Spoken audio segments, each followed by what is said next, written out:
নমস্কার, আমি বনগা থেকে বলছি। Hi guys, welcome back to my channel. তো আমরা আজকে এত খুশি কারণ আমরা যাচ্ছি বনগাঁতে অনেক দিন বাদে। তো সকাল সকাল আমরা বেরিয়ে পড়েছি আর গাড়িও চলে এসছে।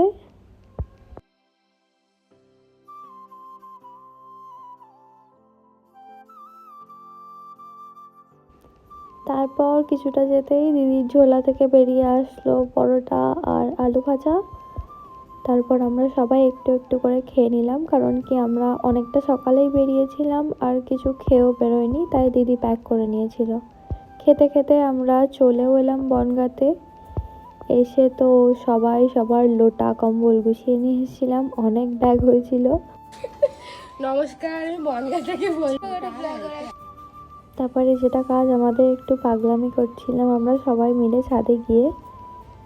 তারপর আমাদের মধ্যে এখানে আসলে একটা, আর বনগাঁতে এলে তো আমাদের বাদরামিটা একটু এক্সট্রাই হয়। আমরা এক এক করে উঠে যাচ্ছিলাম ছাদে। তো আমাদের দেখে দিদিও আর থাকতে পারলো না, ও উঠে গেল। কিছুই না উঠে আমরা ওখানে বসেছিলাম অনেকক্ষণ। তারপর এই যে আমাদের স্যার একটু ফটোশ্যুট করছিল, আমরা দেখছিলাম। দেখে দেখে আমি একটু বেরোলাম আর বেরিয়ে দিনটাকে শেষ করলাম। Like, share and comment.